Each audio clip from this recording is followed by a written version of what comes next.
Alhamdulillah Rabbil Alamin. Wabihi nasta'inuhu ala umuri dunya wad din. Asyhadu an la ilaha illallah wa asyhadu anna Muhammadan abduhu wa rasuluh. Qala Allah ta'ala ya ayyuhalladzina amanu taqullaha wa qulu qawlan sadida. Yuslih lakum a'malakum wa yaghfir lakum dhunubakum. Wa man yuti'illaha wa rasulahu faqad faza fawzan 'azima. Wa qala ya ayyuhalladzina amanu ittaqullaha haqqa tuqatih wa la tamutunna illa wa antum muslimun. Amma ba'du. Fa inna asdaqal hadithi kitabullah wa khairal hadi Muhammadin sallallahu alaihi wasallam. Wa syarrul umuri muhdatsatuha fa inna kulla muhdatsatin bid'atun wa kulla bid'atin dhalalatun wa kulla dhalalatin finnar. Ma'asyiral muslimin, sidang Jumat yang dirahmati oleh Allah Subhanahu wa taala. Kita awali dengan syukur kehadirat Allah serta salawat dan salam kepada junjungan uswah qudwah kita yaitu Nabi Muhammad sallallahu alaihi wasallam. Syukur berikutnya Allah anugerahkan waktu dan usia sampai masuk bulan Sya'ban 1442 Hijriah. Artinya 1 bulan lagi kurang lebihnya Allah akan mempertemukan, dan semoga Allah pertemukan. Allahumma ballighna Ramadan. Ya Allah, pertemukanlah kami dengan bulanmu yaitu bulan Ramadan. Tentunya sebagai pintu gerbang Ramadan,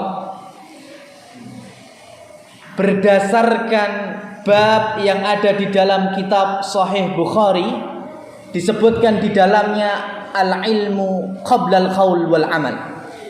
Ilmu itu wajib diketahui sebelum kita beramal ataupun berbicara, supaya tatanan amalan kita sahih, benar, sesuai yang dicontohkan oleh Rasulullah Shallallahu Alaihi Wasallam. Artinya, memang wajib bagi kita untuk berilmu, karena lepas dari ilmu pasti kita akan bimbang, bingung, sehingga tidak mampu membedakan ini di antara samahah atau ini di antara khilafiyah. Ini adalah perbedaan yang wajar dari kalangan ulama dan kaum muslimin.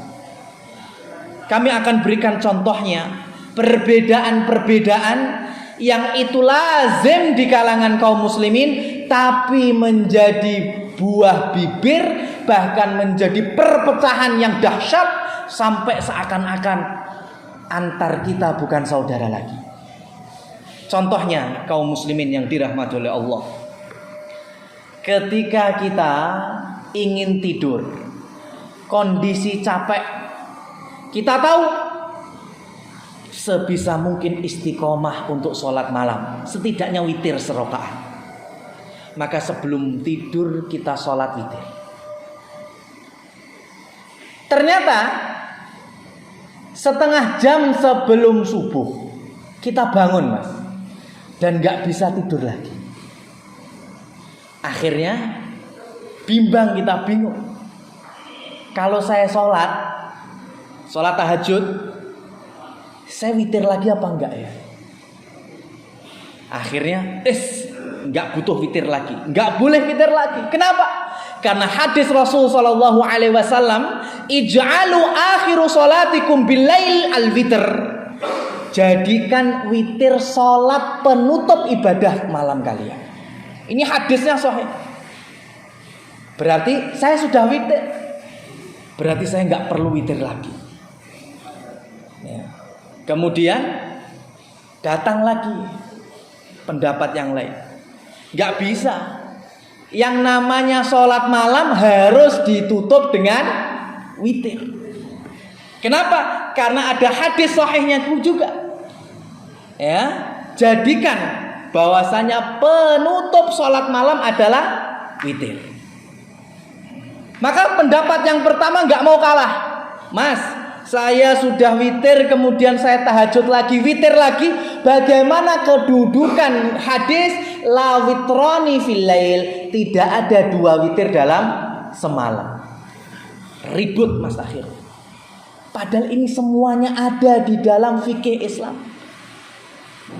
Kita mau witir lagi silahkan, ada dalilnya. Kita tidak witir lagi silahkan, ada dalilnya. Sampai saking ruwetnya, tiba-tiba muncul pendapat, sudah sholat dulu 1 rakaat.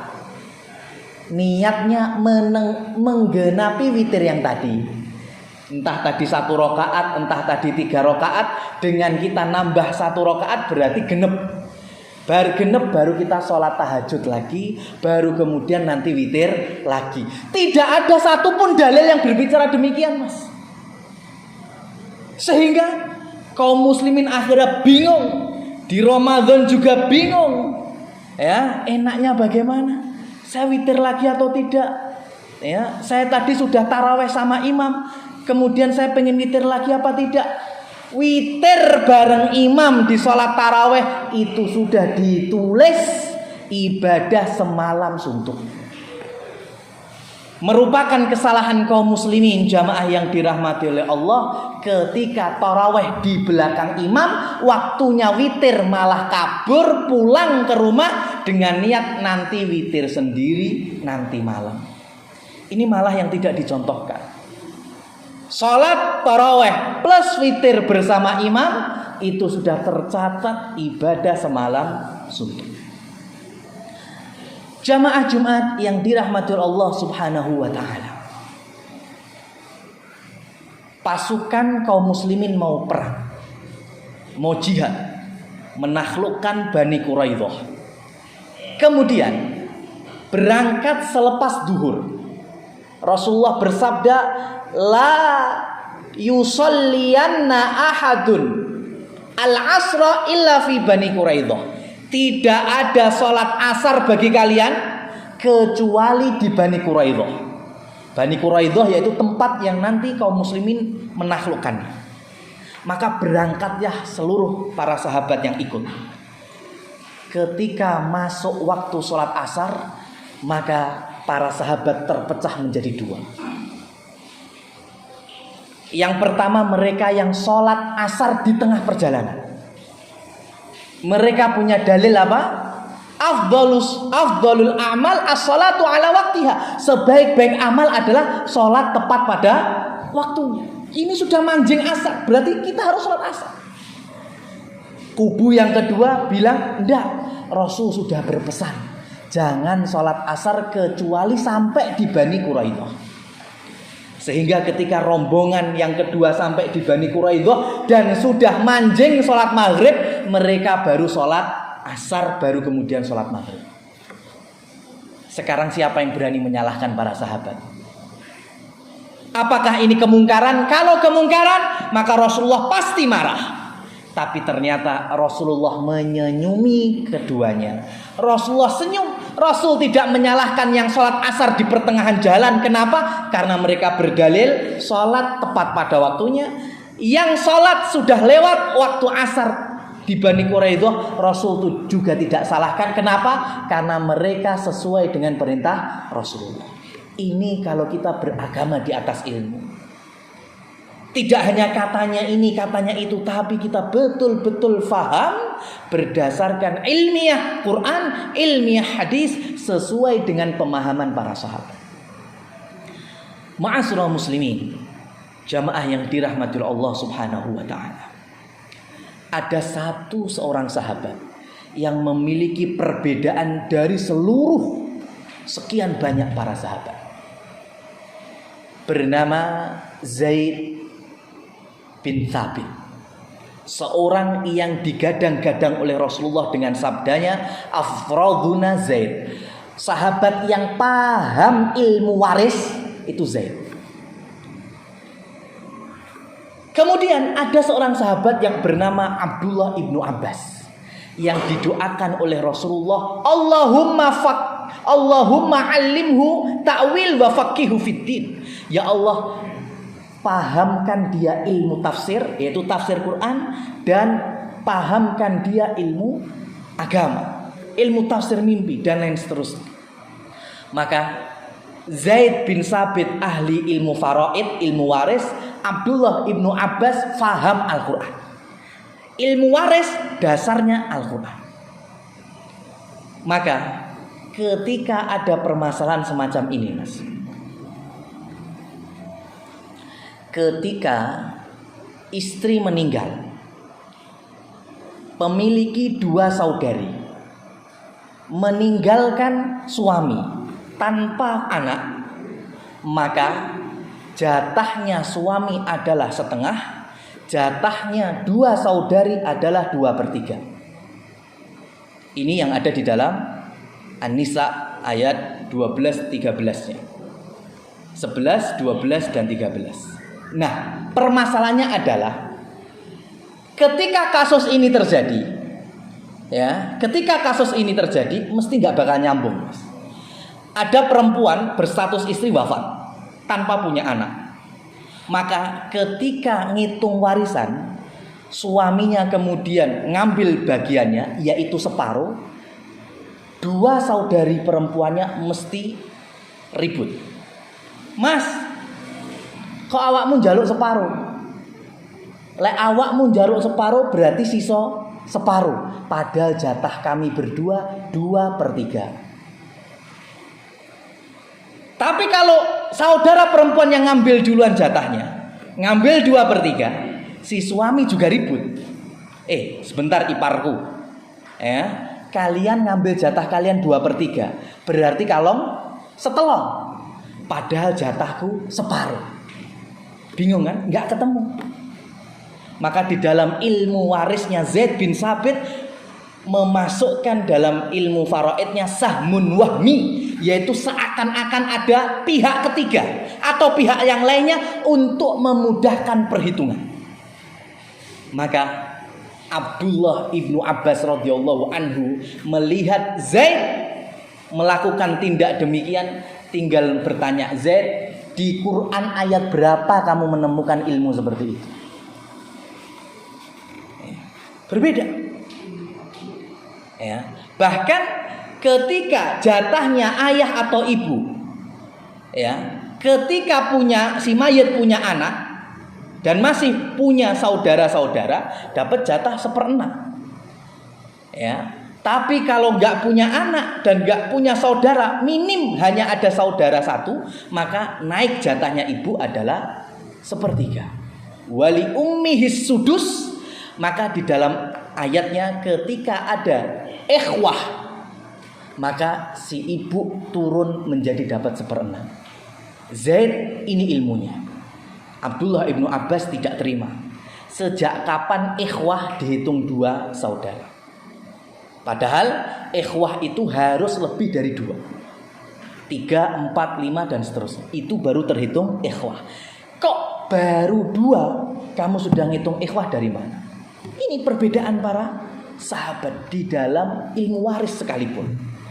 Tapi meskipun panas kenceng perbedaannya, tetapi ketika keluar Masjid Nabawi, ya, kemudian Abdullah ibnu Abbas langsung mengambil kendaraannya Zaid dan mempersilahkan pahanya untuk diinjak Zaid menaiki kudanya.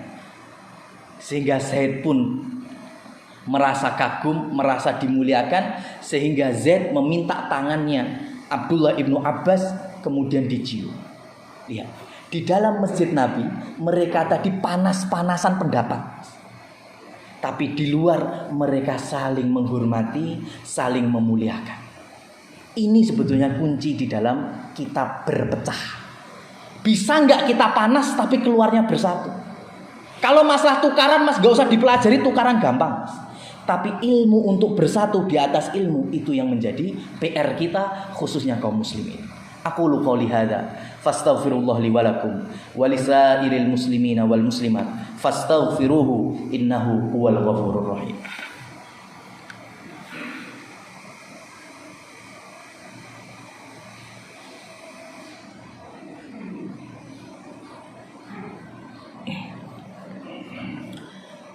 Alhamdulillahi wa kafa.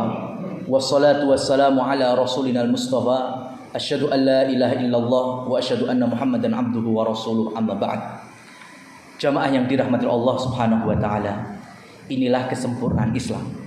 Dan kita bisa mengambil hikmahnya dari para imam-imam pendahulu kita. Meskipun sebagian kaum muslimin memang sengaja memecah belah.